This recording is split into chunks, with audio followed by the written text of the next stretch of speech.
Direct লাগছে জিনিসটা break করে। এখানে আর ডিবেট করে তো লাভ নাই, পুলিশ এগুলো সরাক পরে আপনারা আলোচনা করে নেন কি করবেন, কি বলেন না বলেন আপনারা। ফ্লাইওভার উপরে ট্রাফিক পুলিশ দাঁড়া সিগন্যাল দিবে নাকি? আল্লাহ কোন রকম বাঁচিয়ে রাখছে, গাড়ির সামনের দুইটা এয়ারব্যাগ পর্যন্ত খুলে গেছে। এই দৃশ্য আমি এর আগে কখনো দেখি নাই। ভিতরে মানুষ আর সেই মানুষ সহ অ্যাক্সিডেন্ট করা গাড়িকে রেকার তুলে নিয়ে যাচ্ছে।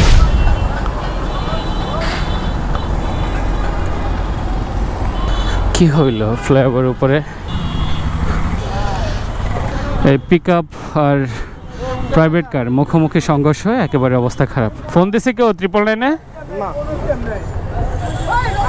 ভাই আসসালামু আলাইকুম, এটা হচ্ছে আপনার পুলিশ হেডকোয়ার্টার একটু আগে যে চানখারপুল দিয়ে যে ফ্লাইওভারে উঠে এখানে একটা পিকআপ এবং একটা প্রাইভেট কার মুখোমুখি সংঘর্ষ হয়ে ফ্লাইওভারটা বন্ধ করে রাখছে এবং মোটামুটি ভালো রকমের অ্যাক্সিডেন্ট হয়েছে।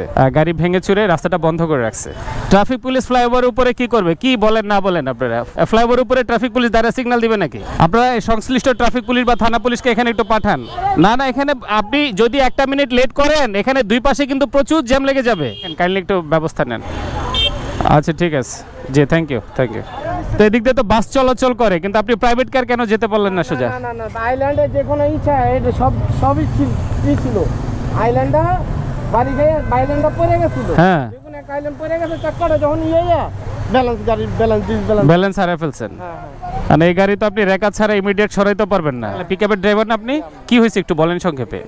আমি আসতেছি, জি আসতে গেলে উনি এইখানে আইল্যান্ড ছিল, জি আইল্যান্ড ছিল, আইল্যান্ড একবারে উঠাই নিয়ে এসে আমার বরাবর এইখানে আসছি, আমি এইখানে মানে হুট করে হচ্ছে আইল্যান্ড ভেঙে আপনার সামনাসামনি লাগাই দিছে। স্পিডে এসে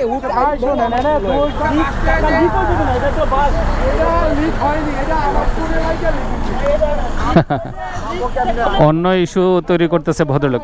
ভাইজান, বড় ভাই, চাকা লিকটিকের ইস্যু না, বেসিক্যালি সামহাও ওনার অ্যাক্সিডেন্টলি ডিভাইডারে লেগে গেছে, ওই মাঝখানে আইল্যান্ডে লেগে উনি আর কন্ট্রোল হারায় উনি ডানে চাপায় দিছে। একটা সিঙ্গেল লাইনে গাড়িটার স্পিড কি পরিমাণ থাকলে ভেঙে চুরে একদম তছনছ হয়ে গেছে, ভেঙে একদম গুঁড়ো গুঁড়ো। ওনারও ভালো ক্ষতি হয়েছে।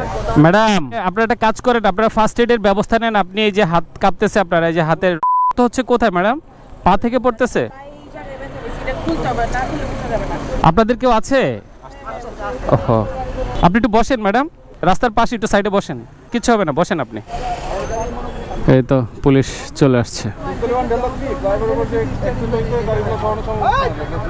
পুলিশের যে একটা ক্রেন থাকে না, কি বলে, রেকার, ওইটা দিয়ে তুলে গাড়ি দুটাকে সরায় ফেলতে হবে। আদারওয়াইজ এই জ্যাম যে কত দূর ছাড়াবে এটা কোনো হিসাব নেই। অলরেডি পিছনে রাস্তাঘাট সব বন্ধ হয়ে গেছে। ওই ভদ্র মহিলা একটু ইনজিউরি হয়েছে, ওনার কেউ আসতেছে কিনা? না না, গাড়ির ভিতরে বসা ছিল তো উনি। ম্যাডাম, পায়ে বেশি ব্যথা পাইছেন? হাত ব্রেক করছে, উনি ডাইরেক্ট লাগা দিছে, ডাইরেক্ট মেরে দিছে। আচ্ছা, উনি বলতেছে কথা ডাইরেক্ট লাগছে জিনিসটা ব্রেক করে। ম্যাডাম তো নিজেই বলতেছে যে গাড়ি স্পিডে এসে লাগাই দিছে, ব্রেক মারে নাই গাড়ি। ওনার গাড়ির কথা বলতেছে উনি। না ভাই, একটা গাড়ি এখানে তো আর খাইলার উঠ না এখানে। ভাই, এখানে আর ডিবেট করে তো লাভ নাই। উনি তো আপনার গাড়ির প্যাসেঞ্জার, উনি কি বলে শুনেন। যেটা হয়েছে হয়েছে, এগুলো আর আর্গু করে লাভ নাই। পুলিশ এগুলো সরাক পরে আপনারা আলোচনা করে নেন কি করবেন, এগুলো নিয়ে আর কথা বলে লাভ নাই। আল্লাহ কোন রকম বাঁচিয়ে রাখছে। গাড়ির পিছনে মুরব্বি বসা, একজন বসিয়ান মহিলা বসা, গাড়ির সামনের দুইটা এয়ারব্যাগ পর্যন্ত খুলে গেছে। একটা ব্যাপার খুব আশ্চর্য লাগে, গাড়ির ভিতরে যে বসিয়ান মুরব্বি বসা, আল্লাহর রহমতে ওনার তেমন কোনো ক্ষতি হয়নি, অথচ উনি সব থেকে বেশি বয়োজ্যেষ্ঠ মানুষ। রেকার চলে আসছে। ভাই, গাড়িতে তো অসুস্থ মানুষ আছে, এই রুগী আছে তো ভিতরে ভাই। উনি কতদিন ধরে আপনাদের গাড়ি চালায়? অনেকদিন পুরনো ড্রাইভার, তারপর আর একটু সাবধান থাকা উচিত ছিল। ওনারাই তো বলতেছে যে অনেক বেশি স্পিড। ম্যাডাম তো তাই বললো যে গাড়ির স্পিড ছিল এবং কোনো ব্রেক করে নাই গাড়ি। প্রাইভেট কার থেকে একটা বাসের ওয়াইডনেস কিন্তু আরো বেশি। বাস কিন্তু প্রতিদিনই চলাচল করতেছে দিক দিয়ে, সাইড হয়ে গেল আরো 1-1.5 ফুট জায়গা থাকে। যদি এয়ারব্যাগ ইনস্ট্যান্ট বের না হইতো, ড্রাইভার অবস্থা খারাপ ছিল।